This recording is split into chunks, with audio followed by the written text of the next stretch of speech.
Hey guys, I'm Dr. Mike and you're in the Pop University lab, where today we're discussing the third exercise in the 5-part series related to lower extremity stretching. The goal is that you actually be able to take all 5 of those exercises, implement them individually, and have a holistic approach to the lower extremity and muscles that are being utilized while we exercise to really address everything in the system. But it's also appropriate to take these exercises individually and address a specific deficit or issue you might be working on in particular. The exercise we're going to work on today is called a standing quad stretch, and I'll actually show you a few variations. But when addressing the quad, it's important to know what muscles we're specifically working on. There are 4 muscles in the quad. The first one's called the rec fem, and it's actually a little more complicated because it's a 2-joint muscle.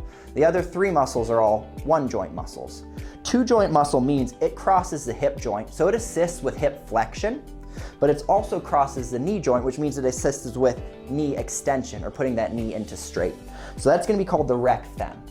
On the outside is going to be an outside muscle called the vastus lateralis.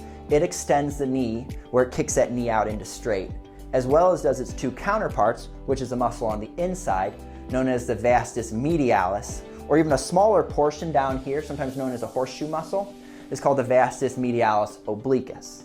Lastly though, underneath that rec fem is another 1-joint muscle assisting the extension of the knee, or that lockout position, that's going to be known as the vastus intermedius. The goal of these exercises is to address the quick twitch muscles known as the quad, which are very explosive, getting our athletes out of the blocks while they're sprinting, helping our athletes explode into a jumping motion to gain height and respond at a very quick twitch repertoire. In order to address this muscle, the easiest and most simplest way, because I want to create an avenue that you can address this out on the field or on the court or before a race or before a competition, is going to be from a simple standing position. All you're going to do is kick the leg back, take your hand, grab onto the forefoot, make sure that you lock your hips. So this idea of squeezing your butt really tight so that when you pull on that foot, you feel a stretch showing up specifically in the quad muscle. If we let those hips be nice and loose, you can pull until you're blue in the face and you're not going to find a response. So squeeze the glutes tight to put the spine in a good place so that when you actually pull into the quad stretch, you start getting your benefit.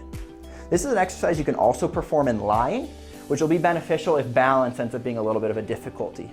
But then the last variation I want to show you is going to be related to using a stretch band.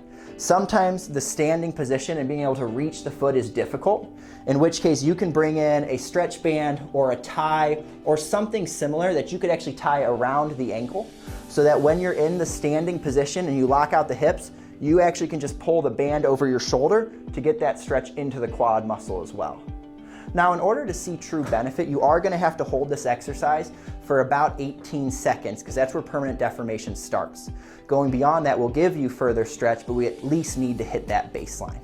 Thanks so much for joining us today, guys.